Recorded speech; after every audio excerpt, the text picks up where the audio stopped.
Hello guys, welcome back to Visordown. Now, we were lucky enough to be invited down here to, of course, the Nick Sanders Exposition Centre, but also the Tracer 9 GT launch. And what a bike this is. I mean, straight off the bat, we've reviewed this one on site in full detail. So if you want to know all about what's changed, what's new, then you might want to go onto the site and read about that. It just saves your time.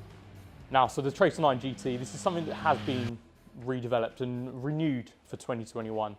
And what a machine it is. I mean, it's the CP3 motor, and it's unreal what this thing can do, in all honesty. It's an all-rounder, and to sum up the experience in one way is that this bike does so much for you that you don't even realise how much it's doing until you come off and you're thinking, that was actually ridiculously easy. I enjoyed every minute of that ride. There was rain, there was wind, there was sun, there was rain, but this thing handled it all beautifully. Now, of course, some of that's going to be the semi-active electronic suspension, it's going to be the solenoids, it's going to be the way that this whole machine is set up. But as I say, it's an absolute unreal ride in terms of what it can do as a commuter, but then also what it can do basically on the twisty roads. You can commute all the way down to Wales for a weekend away, enjoy the roads, and then go back all on this one bike, and you're sorted. But I won't go on too much about the bike because we all know that this is going to be brand new and we can cut what's really the highlights of this bike. But really what we're here to do is talk about the experience of this machine on the UK roads, which for me is really important, and how this machine held up on the Welsh roads, the English roads, and just as a general bike in the UK. Of course, we could have been jetted off to somewhere like Tenerife, Gran Canaria to experience the sublime mountain roads.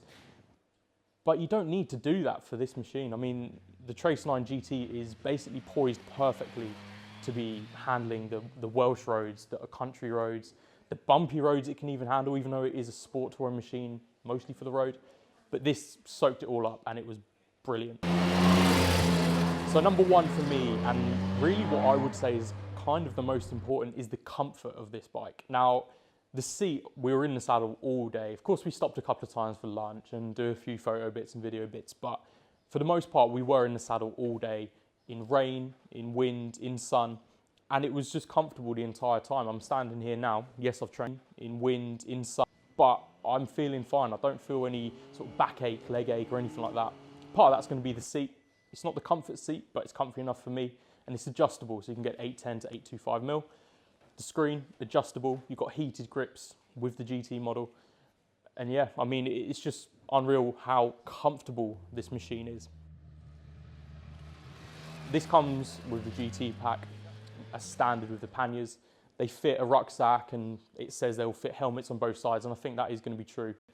And I think that the luggage system is really good. It's got the active damping on there, so realistically when you're riding around you don't notice it. But that's a good thing. Sometimes you can be really overloaded with luggage and you really feel it and feel the weight, especially at high speed, you feel a bit unstable.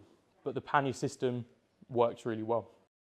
Another point here is going to be sort of the cruising, and just when you're sitting on a motorway route or just a dual carriageway and you're just riding along, there's no vibes in terms of too much vibration or anything like that. It's nice and stable, it's nice and solid on the road.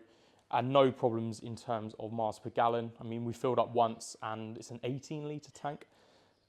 Miles per gallon when you're cruising around, 70 miles per hour or so is around 50, what I found.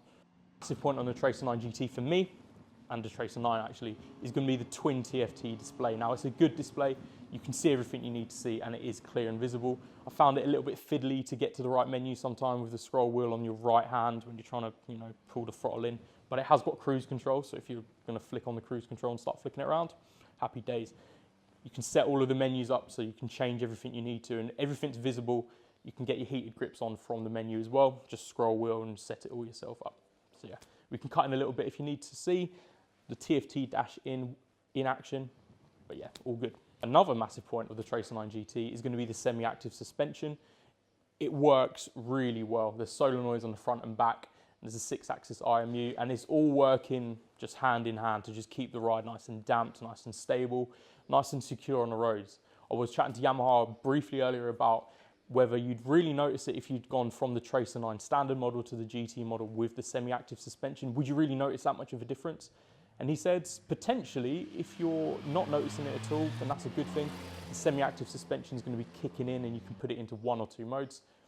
And it's going to be basically controlling your ride. And if you've, as we were today, riding through sunny weather, then wet weather, then really twisty roads to really just flat tarmac roads that are beautifully smooth, then it's going to just change it up as it goes. And that's really nice that you don't have to worry about, oh, I need to change the suspension, I need to change the preload. It's going to start changing things for you and you don't notice it, and that is really a compliment in itself.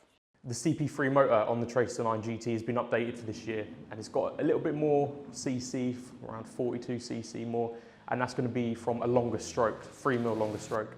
And they've adjusted the gearing so first and second gear have more power and more torque in the low to mid, and it's just a little bit longer there.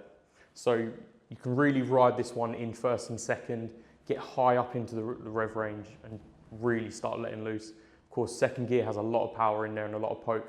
And if you flick it down into second for maybe like a few really twisty bits, you really do feel the power of this bike. The last few bits here really is going to be the Battle Axe tyres. As I say, numerous times now, we're riding in all weather and they were there the entire time. Nice and grippy, going through the roads. Yeah, I mean, no problems on the Battle Axe tyres at all. And really, the main last 2 points really for me is that this does it all. So you could get this as a commuter and then go for a tour once, twice a year, once a week if you want to. And it's going to be covering all the bases. I mean, this is something that I really would genuinely get if you're looking to go on long distance tours all around the UK, but then also commute to work and just put it along the town. Now, really, the last point for me is this a genuine sports tourer? And I think it really is. I mean, the CP3 motor, of course, has been moved a little bit. There's an extended swing arm. It's nice and stable. And really, the whole bike has been redesigned for this year. And genuinely, it is an all-round sports tourer. I mean, if you are looking to get this on the road for yourself and pay the additional little bit to get the GT accessories and the GT pack, I'd consider it in a heartbeat myself. I mean, if you throw down a £3,000 deposit, I think it's like £120 a month, and that's not bad at all going for a bike that really just is the all-rounder that you're looking for. The fact that this is a UK tour that we've been on today, like a little mini tour at least, it really has opened my eyes to the fact that you don't need to go to the little Tenerife places in the Gran Canaria mountains and stuff like that. You can find some absolutely sublime roads in the UK, Wales, Scotland. I mean, of course, today we've just been in Wales and just seen all of the valleys, all of the hills, like the mountain roads, and even just the local roads here in Nick Sanders' estate. I mean, it's just incredible. It's definitely something I'm going to be coming back to.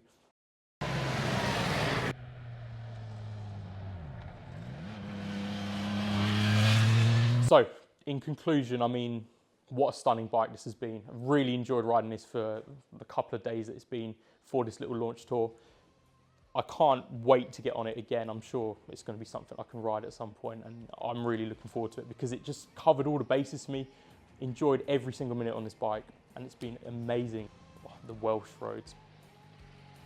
Of course, if you'd like to find out all about the bike and the full review and what we found from the initial launch, then you can head over to Visordown.com, find out all about the Tracer 9 GT and just read all about it. Of course, until then, leave a comment down below about what you think about the Tracer 9 GT. I mean, is it the all-rounder that you're looking for? Maybe you're looking for a bit more sporty, a bit less, but I think this is going to tick all the boxes. But let us know down in the comments. Watch it there, like the video, subscribe as well to Visordown, and I'll see you on the next one. Thank you for watching.